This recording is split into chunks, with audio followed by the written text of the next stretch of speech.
This is the new Honda Super N. It's just gone on sale in the UK, 130 mile range, £19,000, very, very tiny, but charismatic electric car. It's really the spiritual successor of the Honda E, the car that killed the internet back in 2020.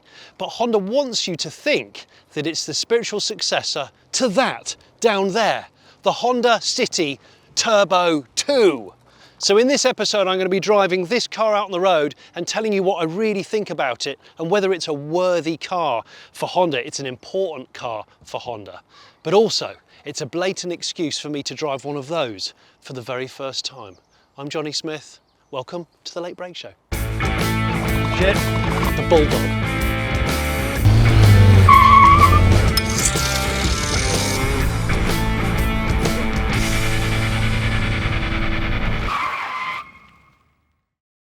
This was Honda's first mass-produced turbo vehicle.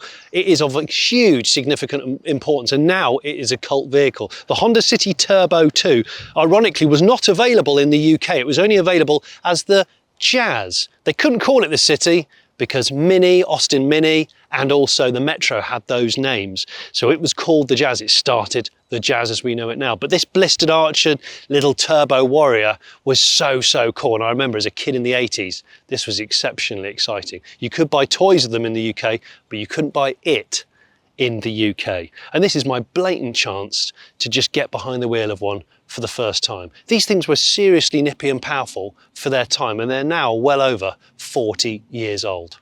The Honda Super N is the first official Honda that's a K car, but it's not actually a K car, it's a K-ish car. K being the term that they use in Japan for a car of a certain dimension, of a certain power output that complies to a certain tax rule and is allowed into certain places. And it started after the war to kind of mobilize Japan, and they rewrote the rule book in 1998 to make it slightly safer. The reason why this is not a K car, the Super N, is because they put wider track on it, blistered arches, and now with that boost button, it's more power than K cars allow. In fact, how much power is it? It's up to 94 horsepower now, 63 horsepower in normal flavour, and we'll come on to that in a minute with the boost button and the extra power. 119 pounds-feet of torque, 83 miles an hour, 0 to 62 in deep breath, 14.5 seconds or 10 seconds with the boost button. But that's the whole point of this. It's about Honda bringing enjoyment back to driving with small, affordable cars, in this instance electric, and it's got tiny little 15-inch wheels with little Yokohama Advan tyres, and I'm really interested to know what it's like to drive. Range-wise, there's the filler there for the charger.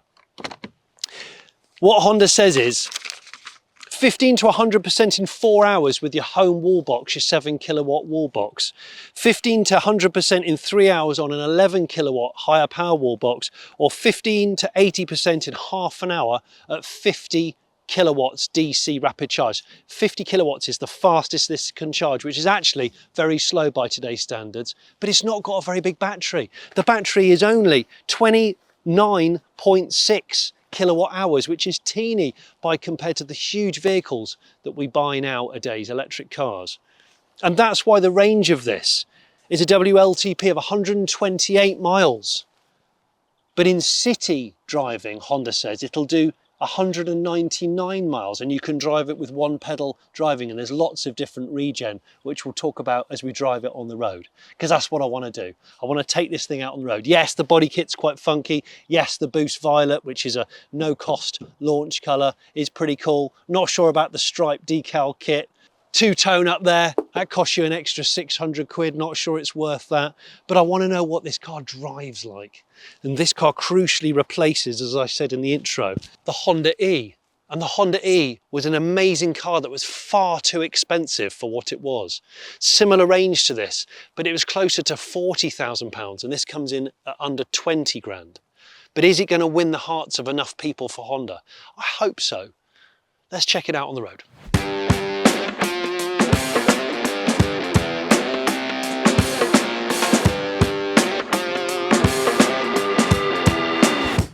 I've been really excited to drive this Super N because ever since I did the first walk around it, I've just been interested to see a car manufacturer bringing a K car or K-ish car to market in Britain.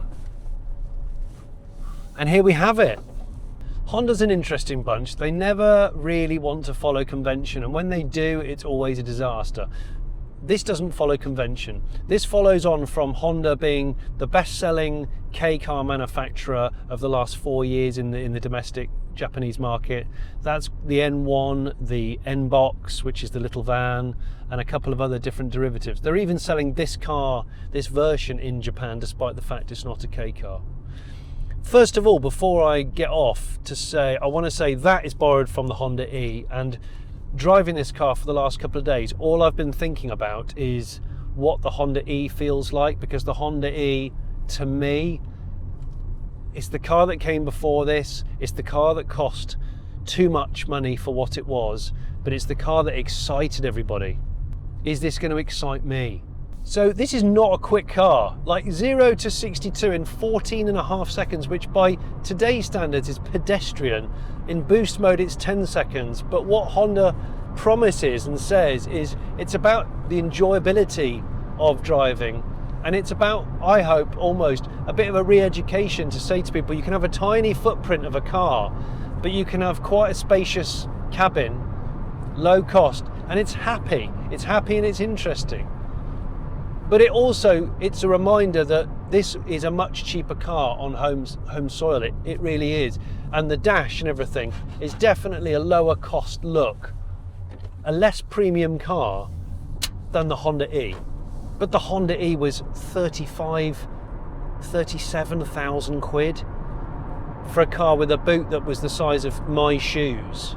So it's got multiple drive modes on this little paddle here, or you can just press that for going straight to boost. What this is it goes from normal mode, city mode, which is one pedal driving, economy mode, which is the least amount of power, I think, just to eke out as much from the battery as possible, sport mode, normal. And these paddles up here in normal mode, look, I've got 6 different regen modes. 6. This is the kind of car you would buy as a second car, as a school run type car, or a commuter little tool. It's still more urban focused, I think, because of that range, that little battery that's under 30 kilowatt hours, and I guess the performance as well. But let's see if it's peppy and it's interesting, because I love small cars that try and maximize storage, and it's got a very open footwell here. There's no transmission tunnel as such. There's got a bit of storage in here. A genuine leather steering wheel, Honda tells us, with blue stitching, and that's heated as standard for the UK car. These seats are heated as standard.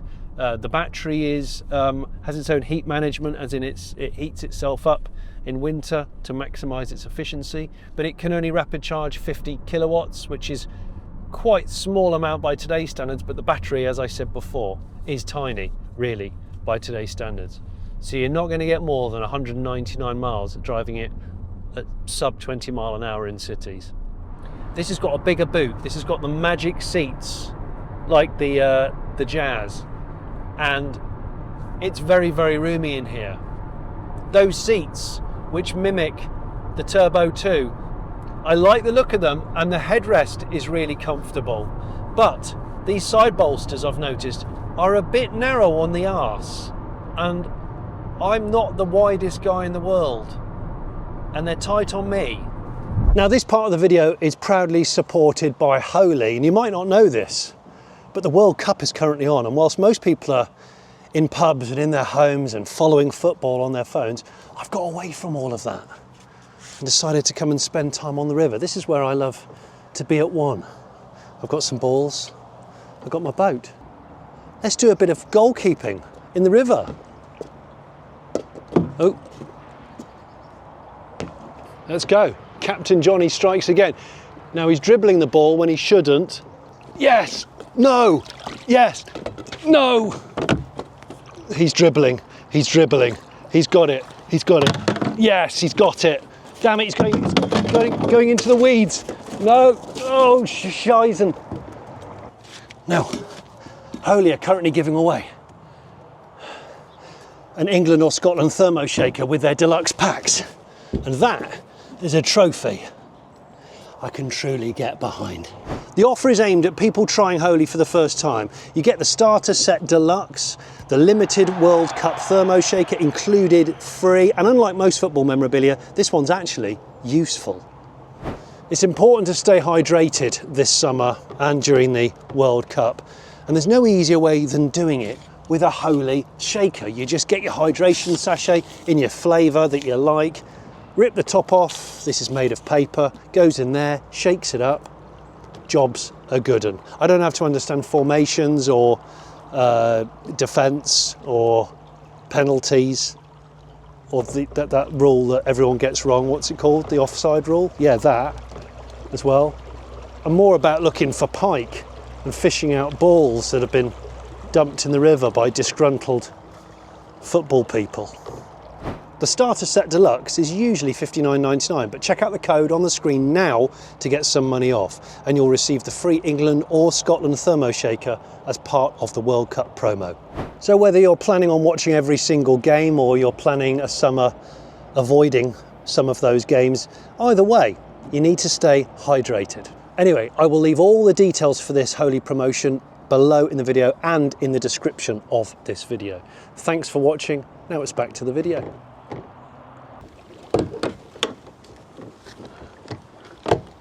Abandoned ship. Now, boot space of the Honda E was appalling. Boot space on the Honda Super N with its really low entry point is still not brilliant by comparison to a lot of its rivals like the Twingo and the Dacia Spring, but it's a nice size thing. There is a bit of false floor under there for cables and stuff. There is a Bose subwoofer, which is where you get your sort of throbby boost simulated engine sound from. But that's 162 litres. But what you can do is you can make use of the special magic seat system, which has been robbed from the Honda Jazz. So come around here. Remember, this is a 4-seat car, not a 5-seat car, and the seats independently come down. So if I pull this comes down. Nothing remarkable about that. That gives you 618 litres up to the window line and 900 and something when it goes all the way up to the roof. But when you put this back up, look, hark, it lifts at the bottom squab, so you can have another person there and loads more storage space and not a lot of slopping around. I quite like this. You can tether stuff to this, and then you just pull this and that comes back down again. I love the magic seat system. It's great. You've got physical knobs, by the way. There's your heated seats right there. Physical knobs for HVAC and things, which I love. I really like this 7-inch infotainment system, which has home button. The haptic feel is really nice. Knurled volume control, real buttons on the steering wheel. It's pleasant, and it's going to come back, mark my words. But if I press boost, there's a Bose subwoofer in the boot, and you get a simulated sound of a 4-cylinder car. Apparently it was influenced by a DC2 Integra and the original Honda City Turbo. Not so sure about that, but hey, and maybe they could have added more different Hondas to the range, and you could have had it sounded like an NSX if you're going to be silly. But it also now has stepped simulated gears because it doesn't have gears because it's an electric car, it's direct drive. And these paddles are now, look, I'm blipping, and the dash has changed to an RPM digital readout and battery temperature and kilowatts. So you've got throttle response and you're shifting gears, and apparently you can go onto a simulated red line. Well, let's see. Bit more wind noise than a lot of things, probably because of its pug face or bulldog face, but it'll easily do 70 miles an hour. You sort of goes top speed wise quicker than you're expecting. There is body roll in it, and I was expecting that because it's damped on the softer side, but that's because it's more really as a commute type car, and I don't have a problem with that. It also means that in today's world of terrible quality British roads, I think it actually makes sense. Smaller wheels, a little bit taller sidewall, slightly softer on the suspension, but it seems to handle quite urgently. Remember, this is a front wheel drive, front motored car, totally opposite to the car that it replaces, the Honda E, independent rear suspension, rear motor, and the Honda E drives it's so sophisticated and so refined. I don't think this can come close to that, but the price point reflects that. Right, I'm going to do a quick 0 to 60, which is 10 seconds apparently.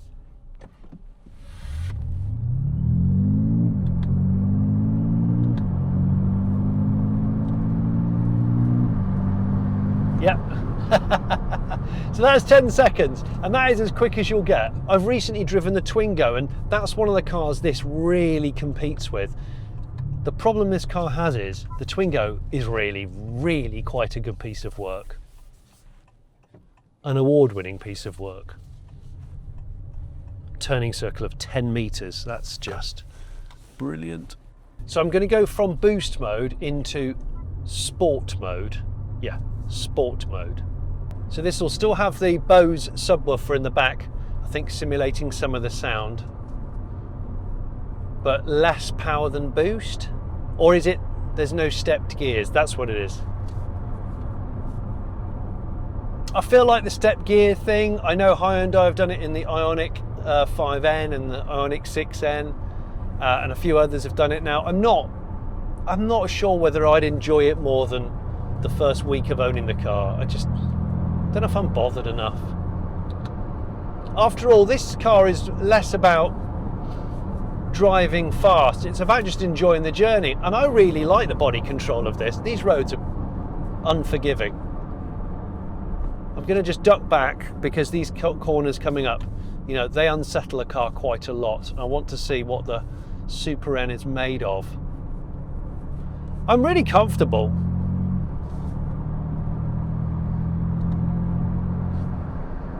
I think the thing about it is I've plugged it in and charged this car twice since testing it, and I tend to get, even in this weather with no aircon on, about 110 miles of range, which, considering they purposely had a few years to replace the Honda E, and there is no part of the Honda E really, maybe that's in this car. The Honda E was ground up new and they've killed it. I think there's a tragedy in that, because the E was fantastic. I feel like they should have put a bigger battery or a revised V2 battery in it, or use the shell, the basic body shell, and cheapen the suspension and cheapen a few bits, because nobody disliked the look of the Honda E. That wasn't the gripe. The gripe was the money, and the gripe was the range, and we've still kind of got the range, but just for 20 grand less, which is okay, a lot of money. I really like the 2-spoke steering wheel. That seems very Honda E, and I love the layout of it. I enjoy the damping. The brakes feel great. In fact, the controls they're just well judged. Keyless entry, reversing camera, Apple CarPlay. It's got lane keep assist and lane avoidance, collision avoidance, adaptive cruise, loads of the usual things that you'd want now. But the whole time I'm driving this, I'm remembering how incredible the Honda E interior was, and what I know I can buy those cars for second-hand, and also that the Renault Twingo does 163 miles to a charge, and it's the same price. It might even be a smidge less. And also, if I was Honda, I will be honest, I would bring in K cars in general to the UK. I'd bring in piston-powered ones for people that don't want EVs. I'd bring in this, and I'd really kind of own the K car space and build that marketing up in the UK. Loads of people enjoy K cars, and we really have to educate people, I think, or re-educate people, that smaller footprint cars don't mean necessarily cramped and horrible cars. It depends what you do with your car, and you should be buying a car fit for purpose.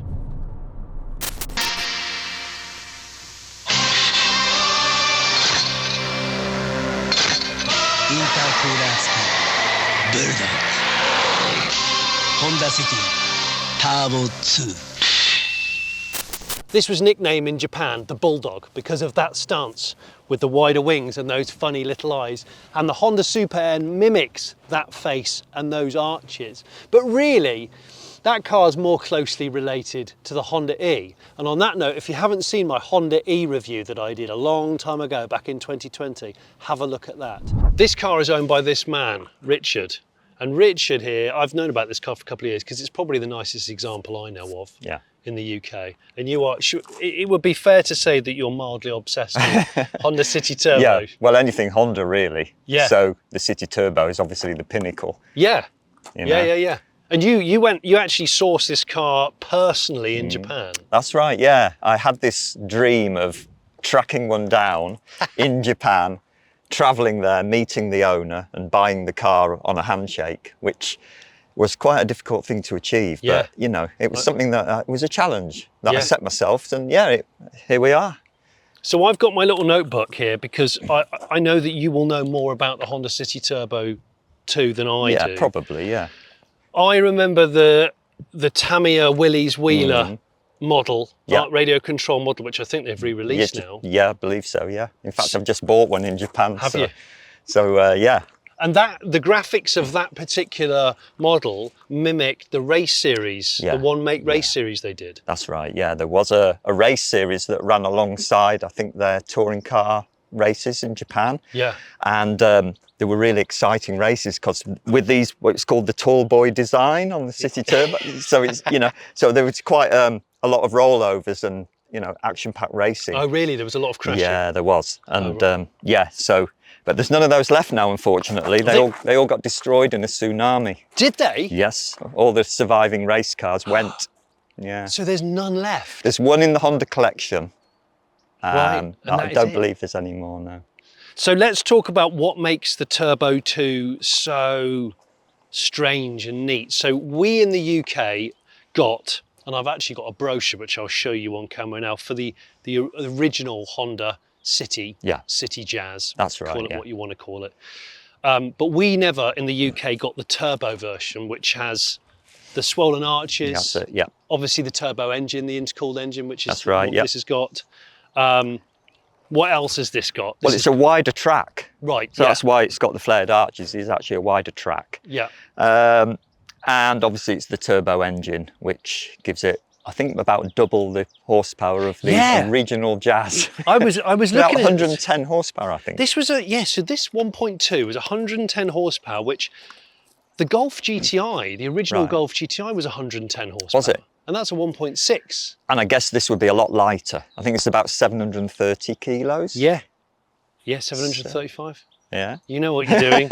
So they built this So this was capable of a 0 to 60 in 8.4 seconds. Yeah, I think so. Which was fast. Yeah, back then. It was fast in the mid 80s, let alone the early 80s. And this is what, 1982 this launched? 82, the Turbo 1, I believe. This is the Turbo 2. Might have come out in 83. Right. This is an 85 car, which is the tail end of the production. I think they stopped in 86. Yeah. And the 2 means what? Well, it's got the intercooler. Yeah. So it's the revised turbo. But I think it may have been inspired by the Renault 5 Turbo 2. Right. So perhaps that's what inspired them to call it the Turbo 2. Right. I don't know. But it's funny, isn't it? Because like nobody talks about the Turbo 1. No. Nobody. This is the one, and this is also known in Japan as the Bulldog. Yes. Because it's got that bit of a pout, a bit of a muscular stance to it. Yeah. So it's the Bulldog, which I quite like. And this is what Honda has tried to draw on with the new Super N. You've actually just come back from Japan. Yeah.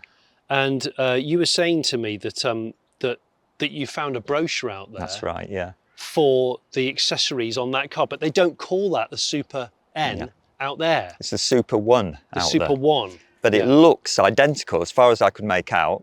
There are no differences in the car, but the accessories I don't think are available here. But you can buy the graphics that mimic these graphics. It says Bulldog electric.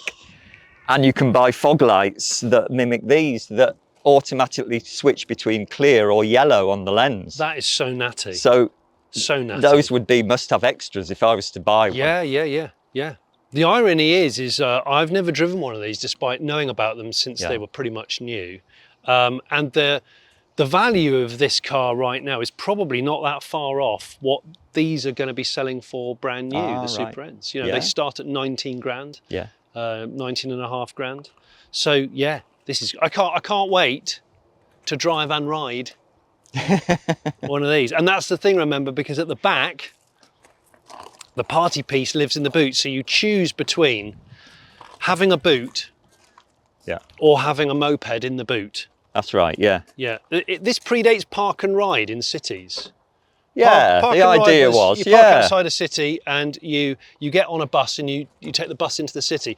Honda thought, well, hang on a minute, why don't you park outside the city in the car and then get your ped out and then ride into the metropolis with the ped and probably carry it into your office. Yeah, walk in with it, or leave it in a cupboard, down the janitor's cupboard downstairs, which is good. I actually owned one of these many years ago, a yellow one, which was in very nice condition. Yeah. And I got persuaded to sell it. You know who you are, Langy, because you've still got it. And I wish I'd never sold it.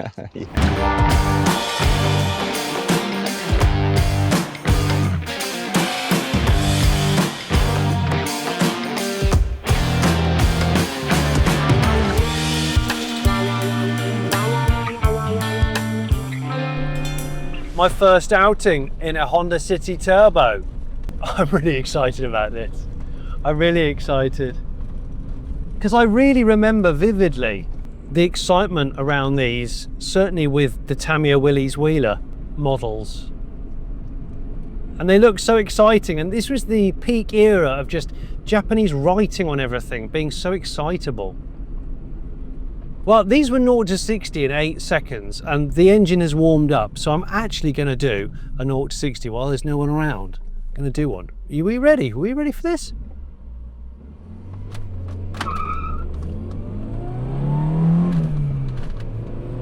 Boost the 4,000.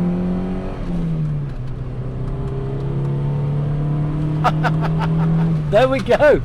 Gosh, you know, that's got a little bit of poke, you know. The gear shift is ever so good. So I've driven quite a few cars in my career, old turbo stuff, and you do get noticeable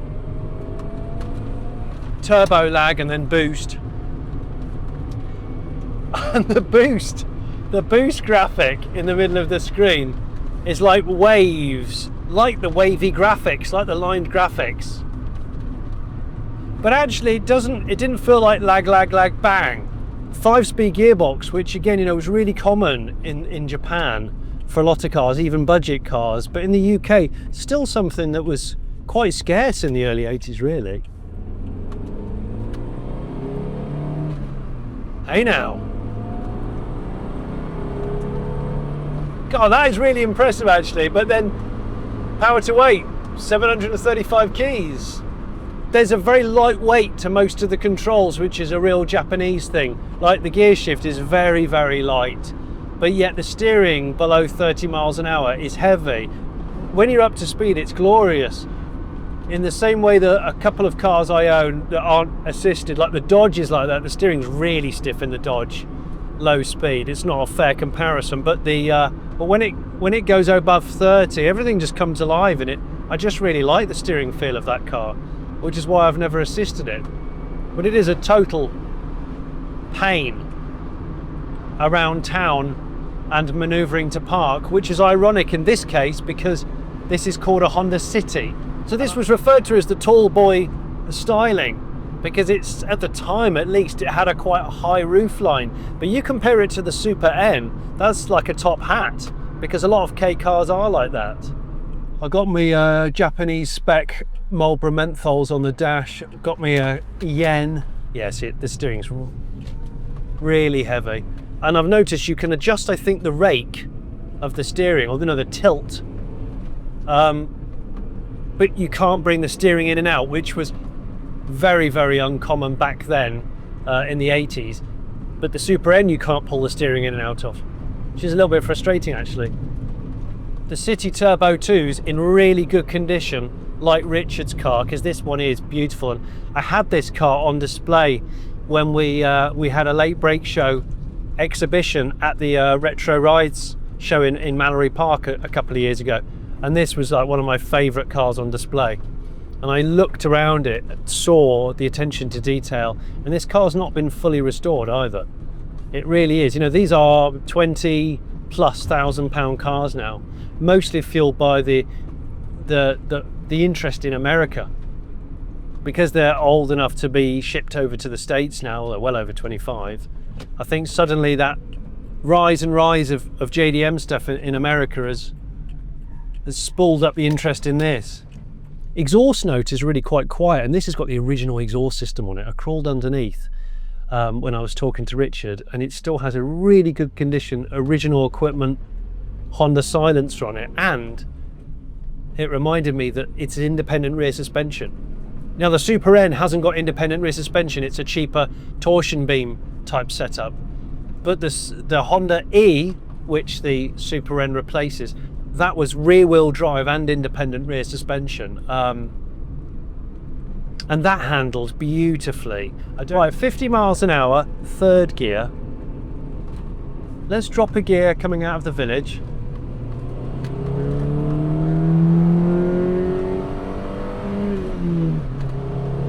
It's urgent, you know, 1.2, but that... What's that? What is it? What was it telling me? It was bleeping. Was that a boost warning? I didn't see it. So inside, the first thing that you probably notice are these, because the shape of these seats are quite unique, and that's what Honda has put in the Super N. They've said they've mimicked this. They're not the same, but they're like a homage to them. But obviously that's electric. This is piston, and I want to look at that lovely Game Boy style 8-bit dash with the turbo. That's so is that a boost gauge? Yeah, that's a boost gauge. Digital boost gauge. Digital boost gauge, yeah. And this has like some kind of 8-bit processor in it. Yeah, it's under the driver's seat here. Is it? Yeah. So interesting. And so because this was Honda's first turbo, that's why they wrote big script about it, and they proclaimed it quite a lot. And maybe that's why the race series was so popular. Yeah. Can you actually feel it? Is it big lag like a lot of 80s and 70s cars?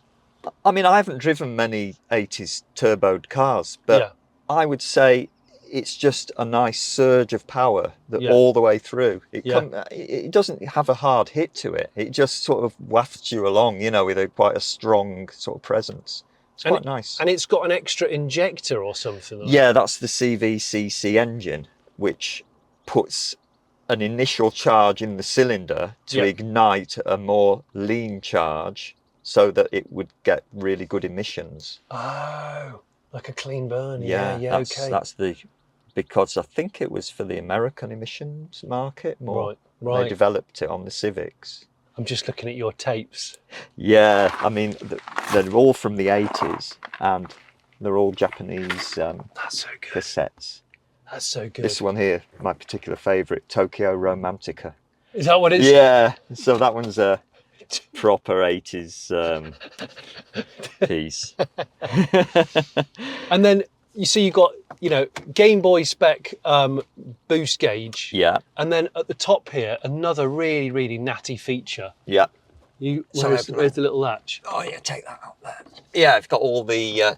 It's basically a fridge, so it's linked to the air con. Oh, so clever. And it's got moulded holder for the cans. So they don't clang? No, they just sit in there. Oh my gosh, yeah, they're rigid in there. Yeah, they're really tightly in there. And this actually works? Yeah, they get lovely and cool.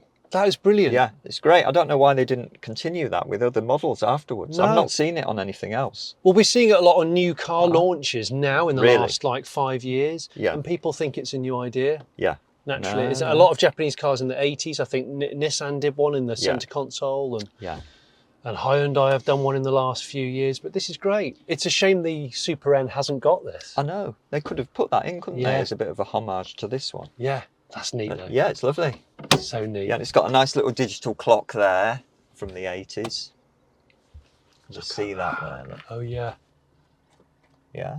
That's the stereo lights up. And is this still the original radio? No, I put this. It's from the correct era, but the original one didn't work that was in the car when I got it.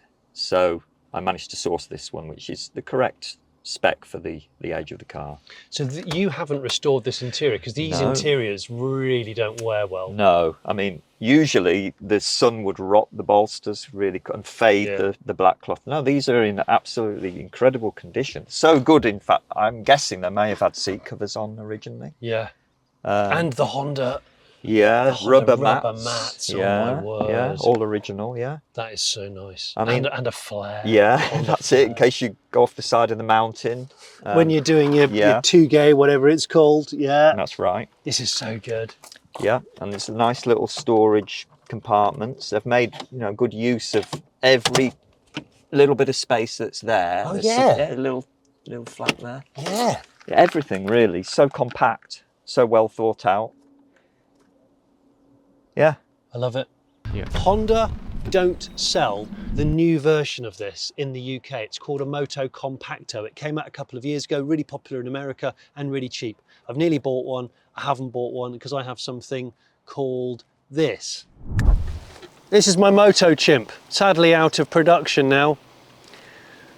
It's pre-production, this one, love it, but it's not a Honda. And that's as close as I've got to buying another one of these, which I used to own and I'm not bitter about selling. Come on then, Richard, let's get this out. Release the helmet. And it's bespoke. Official Motocompo it suits you. I've got to fold my ears in. It's very glamorous, isn't it?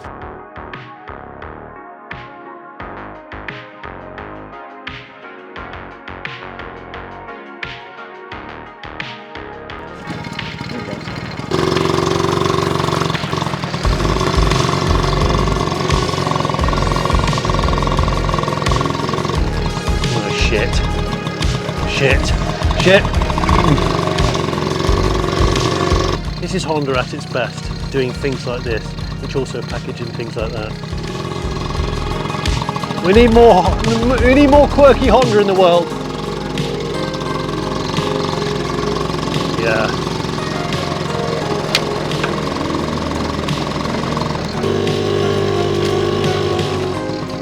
Oh, she's bogging. No, here we go. She's picking up. Yes.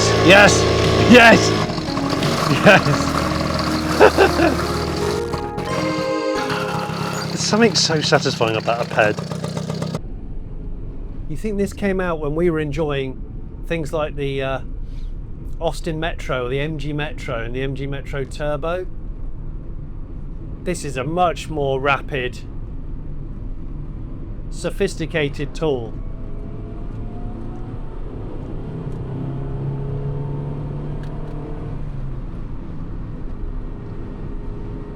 And this was the first pet project of Mr. Honda's son, Hirotoshi Honda, who went on to run Mugen, the tuning arm of Honda. He was tasked with sportying up the Honda City. And Mr. Honda liked it so much that he said, let's get this into production. And then there was a race series. Do you know, I really like the ride on this. It's not firm. I tell you what, the brakes are excellent as well. The steering wheel is a bit like, horizontal. But this is well over 40. Well over 40.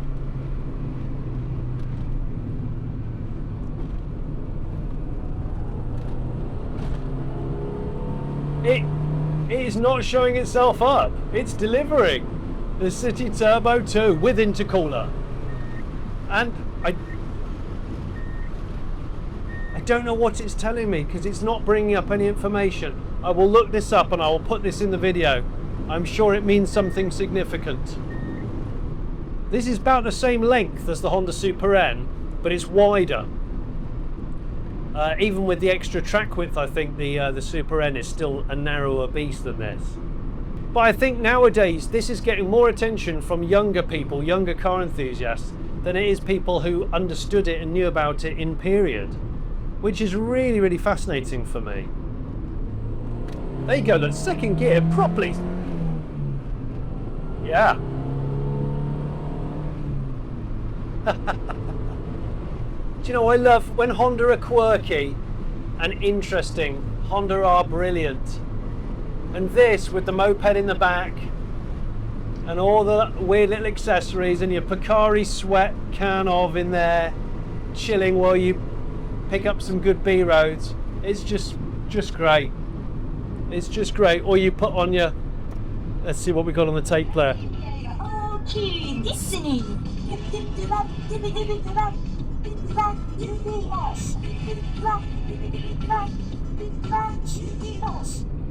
I don't know what that is, but it's a Japanese pop song, probably from the 80s.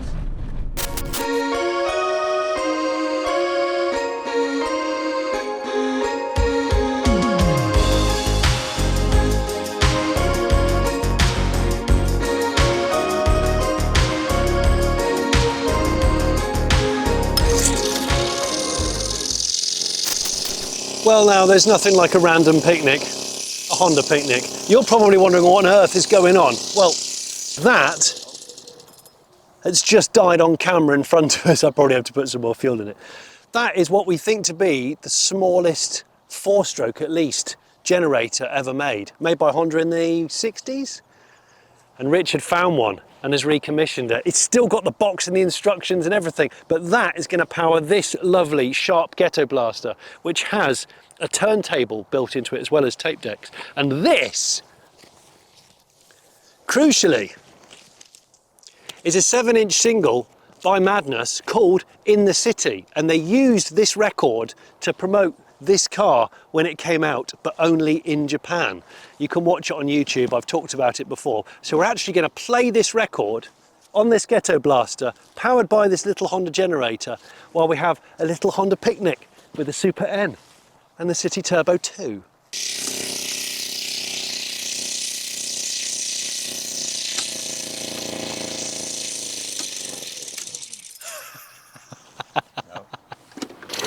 Well, we appear to be having technical difficulties with the generator, not the cars. So anyway, let's cut to what this sounds like now. City! Honda, Honda, Honda, Honda. City! Honda, Honda, Honda, Honda. It will catch your eye in the city. It's delightful. Absolutely delightful. What do we think, hey? This has got to be peak 80s Japan. It's lovely. Just the right amount of analog. And yes, it's old, but it's not like an embarrassment on the motorway or anything like that. I want to say a shout out to the boys at Mighty Car Mods who have covered a Honda City Turbo in numerous detail because they went over to Japan and bought one. Great channel. They don't know me, but I thought I would say hi to them because one day I would love to meet them. I think they do great stuff on YouTube. In a sea of average, those boys are extraordinary. So this particular car has done 160,000 Ks. Never been rebuilt. It's just great. You do see these come up for sale. Most of them are either already been in the country for many years or they're fresh imports from Japan. I think the yen is still quite weak, so it's still a good thing to bring a car over from Japan. But the interest in them in the home market increases, which increases the prices. And I think the usual things kill Honda City Jazzes, which is rot. But in the case of the turbos, which is obviously the most desirable car, the Turbo 2, it's probably all the bits of unobtainium trim, and apparently, according to Richard, you also can't get any body parts for them. So if they do rot, you have to make your own body panels. Loving the boost. Loving the boost. And these seats are so plush. Of course, these are the seats, this shape of seat that's quite distinctive. The Honda have drawn on with the Super N. It's got almost a bit of a transmission whine like an A series, but that's really where the similarity ends. Size-wise, yeah, it's kind of MG Metro, but yeah, love this. You know this video is not really about this. I mean, it's great, but it's not about that. And it's not really about the Honda City Turbo 2, because realistically, although that is an absolute legend and I've had a great time, and I deeply wish I bought one when they were a lot cheaper, it's not really related to this. That's just Honda trying with its PR. But I must commend Honda on bringing a car like this to market, bringing small cars back, making them interesting. That's what this is. It's interesting and it's affordable, yes. But the biggest problem I have with the Super N is what's come before it. The E was so good. Yes, it had a tiny boot and it had an astronomical price tag, but it was such a wonderfully special car. This does not feel as special as that car. I don't think it can, despite the fact that it's much, much cheaper. So what I would say is this. If you insist on buying a brand new car and you want a car around about this price, so under £20,000 on the road and an electric vehicle, I would suggest you go and buy a Renault Twingo. This is really good, but the Twingo, I think, trumps it. But if you want to buy an EV that's a Honda or used, I would go and buy a Honda E. You can buy a sensational Honda E for 15 to 18,000 quid right now. Or if you want a car about this size again, that's electric, for that kind of money, try a BMW i3, because I still think it's one of the greatest electric cars on sale out there. That's my consumer advice to you. I hope you've enjoyed watching this, and this. If you haven't already subscribed to The Late Break Show, I'd love you to subscribe. And if you haven't joined our Patreon, for a couple of quid a month, you can get a blog every week from behind the scenes and I tell you what I'm up to. And also you get early access to videos like this. Thank you.